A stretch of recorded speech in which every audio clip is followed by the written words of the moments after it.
नमस्कार दोस्तों, इन्फोटॉक्स के नए एपिसोड में आपका स्वागत है। तो चलिए शुरू करते हैं। पहली खबर की शुरुआत करते हैं मैन्युफैक्चरिंग से, जहाँ पर दोस्तों मैन्युफैक्चरिंग यूनिकॉर्न जेडवर्क के द्वारा डिसाइड किया गया कि वो इलेक्ट्रॉनिक्स मैन्युफैक्चरिंग को लेकर 1000 करोड़ की इसकी इन्वेस्टमेंट करने वाले हैं और इसके लिए वो चाहते हैं कि देश के सेंट्रल और सदर्न पार्ट में भी उनके बिजनेस को एक्सपांड किया जाए। दोस्तों जेडवर्क हमारे देश में one of the fastest growing startup है, क्योंकि electronics, defence, aviation, space, automobiles, इस तरह के अलग अलग सेक्टर्स में ये मैन्युफैक्चरिंग सर्विसेज प्रोवाइड करते हैं और कई सारे कॉन्ट्रैक्ट इनके पास हैं और अभी इनका पोर्टफोलियो काफ़ी बड़ा भी है। उसी कारण 1000 करोड़ रुपये की इन्वेस्टमेंट इनके द्वारा की जानी है। TWS, earbuds, bluetooth neckbands, speaker, smart watches, TV, इन सब इलेक्ट्रॉनिक इक्विपमेंट्स की मैन्युफैक्चरिंग इनके द्वारा की जाएगी। अगली दो अपडेट निकल कर आ रही है कुछ और व्हीकल स्क्रैपेज फैसिलिटी से रिलेटेड, जहां पर दोस्तों इंडियन ऑटोमोबाइल फर्म रोस्मैटर टेक्नोलॉजीज के द्वारा डिसाइड किया गया कि वो देश में अलग अलग एरियाज में 10 और व्हीकल स्क्रैपेज फैसिलिटीज को सेटअप करेंगे और इसके लिए उनके द्वारा 200 करोड़ रुपये की इन्वेस्टमेंट की जानी है। दोस्तों करंटली इस कंपनी के पास एक व्हीकल स्क्रैपेज फैसिलिटी है जो कि हरियाणा के मानेसर में है। उसकी एनुअल कैपेसिटी 30,000 व्हीकल्स की है, पर ये चाहते हैं कि हमारे देश की ऑटोमोबाइल इंडस्ट्री में स्पेसिफिकली स्क्रैपेज में उनका रोल और बड़ा हो और हर एक प्लांट इनके द्वारा जो सेटअप किया जाएगा उसकी capacity around 30,000 vehicles per annum की होगी। एनुअली 3 लाख से ज़्यादा व्हीकल्स ये प्रोसेस कर पाएंगे।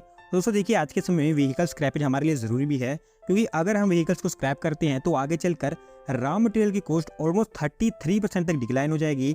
एल्यूमिनियम, कॉपर, रबर, इस तरह की चीज़ें जो हम बाहर से इंपोर्ट करते हैं उनकी इंपोर्ट रिलायंस भी कम हो पाएगी और एट द सेम टाइम ऐसी चीज़ें हमारे देश की सर्कुलर इकोनॉमी में भी बड़े स्केल पर कंट्रीब्यूट करती हैं। अगली दो अपडेट निकल कर आ रही है एक नई एयरपोर्ट से, जहाँ पर दोस्तों हरियाणा में एयर कनेक्टिविटी को और इंप्रूव करने के लिए हमारी मिनिस्ट्री ऑफ सिविल एविएशन के द्वारा अंबाला एयरपोर्ट को as a domestic airport approval दे दी गई है और इसमें एक कदम और आगे बढ़ाते हुए एक नए सिविल इनक्लेव के लिए हरियाणा के चीफ मिनिस्टर के द्वारा फाउंडेशन ऑर्डर दिया गया है। दोस्तों अंबाला हरियाणा की one of the biggest industry area माना जाता है और क्योंकि इसको NCR की as a counter magnet city भी सिलेक्ट किया गया है, तो यहाँ पर इंफ्रास्ट्रक्चर भी बड़े स्केल पर डेवलप होना है।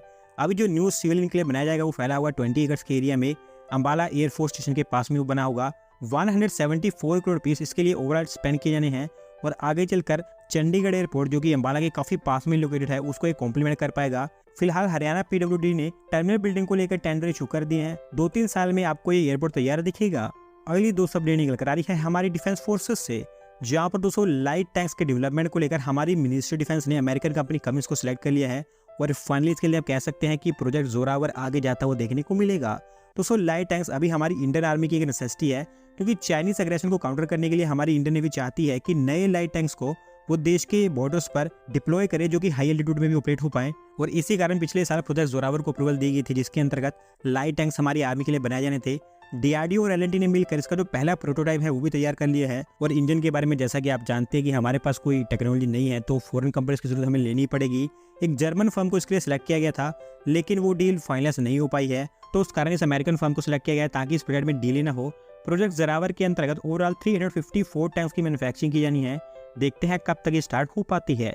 अगली दो अपडेट निकल कर आ रही है Indian space startup Dhruva space से, जिन्होंने डिसाइड किया कि देश में बिजनेस को एक्सपांड करने के लिए वो उनकी एक नई मैन्युफैक्चरिंग फैसिलिटी को सेटअप करने वाले हैदराबाद में और इसके लिए उन्होंने तेलंगाना गवर्नमेंट से लैंड एक्वायर कर ली है। दोस्तों इनका मैन्युफैक्चरिंग प्लांट हैदराबाद के TSISC हार्डवेयर पार्क में बनकर तैयार होगा, जो फैला हुआ अराउंड 6.5 एकड़ के एरिया में सैटेलाइट प्लेटफॉर्म्स, सब systems, satellite orbital deployers, ground station equipment, इस तरह की चीज़ों की यहाँ पर मैन्युफैक्चरिंग, असेंबलिंग और टेस्टिंग के ऊपर काम होना है।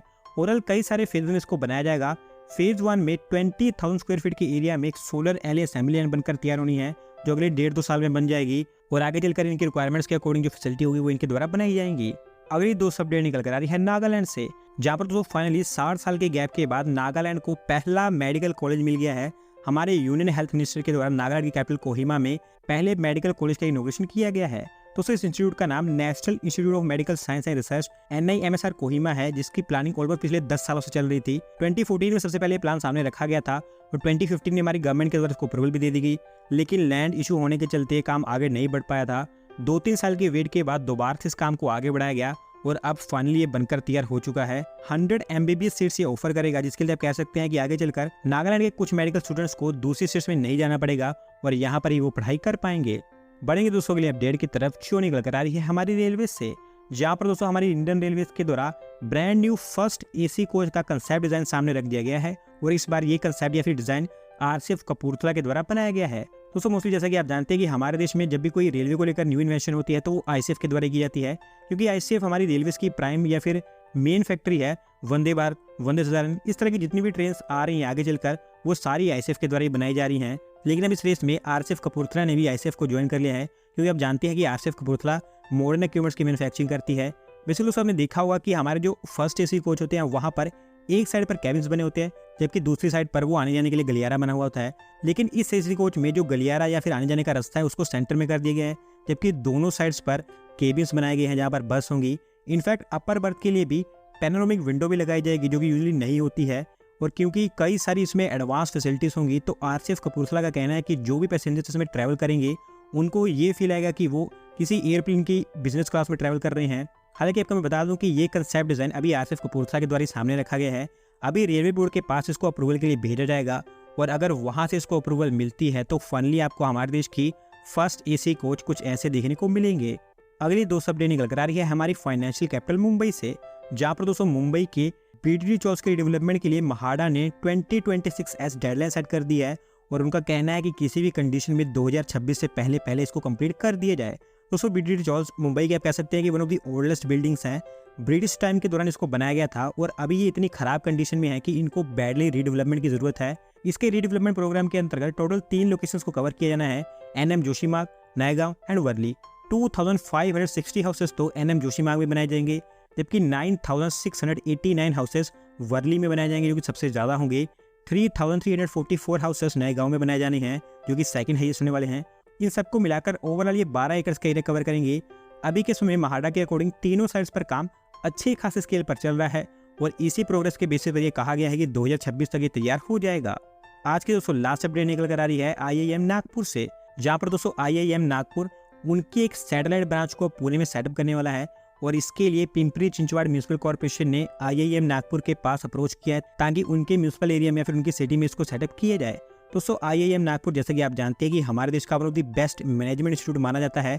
आज से कुछ महीने पहले उन्होंने प्रपोजल सामने रखा था कि वो पुणे में या फिर उसके आसपास उनकी एक सैटेलाइट ब्रांच को सेटअप करने वाले हैं, और क्योंकि पिंपरी चिंचवाड़ म्यूनिसिपल कॉर्पोरेशन चाहती थी कि इसको उनके एरिया में सेटअप किया जाए, तो इसलिए उन्होंने मोशी लोकेलिटी में अराउंड 60 एकर्स ऑफ लैंड इसके लिए आइडेंटिफाई भी किया है, जहां पर इसको सेटअप किया जा सकता है। अगले हफ्ते आईआईएम नागपुर की एक टीम या फिर उसके जो ऑफिशियल्स हैं वो पुणे में आएंगे इसकी फिजिबिलिटी को चेक करने के लिए, और उसी दौरान ये जो लैंड आइडेंटिफाई की गई है इसकी भी फिजिबिलिटी को चेक किया जाएगा कि क्या यहाँ पर उनका कैंपस बनाया जा सकता है या फिर नहीं। देखते हैं कि आगे चलकर इसको लेकर क्या अपडेट सामने आती हैं। तो दोस्तों आज की वीडियो में बस इतना ही। अगर आप अपनी तरफ के अपडेट सबमिट करना चाहते हैं तो डिस्क्रिप्शन में दिए लिंक पर क्लिक करके सबमिट कर सकते हैं, और अगर आज की वीडियो पसंद आई हो तो वीडियो को लाइक करें, चैनल को सब्सक्राइब करें। धन्यवाद वीडियो को देखने के लिए।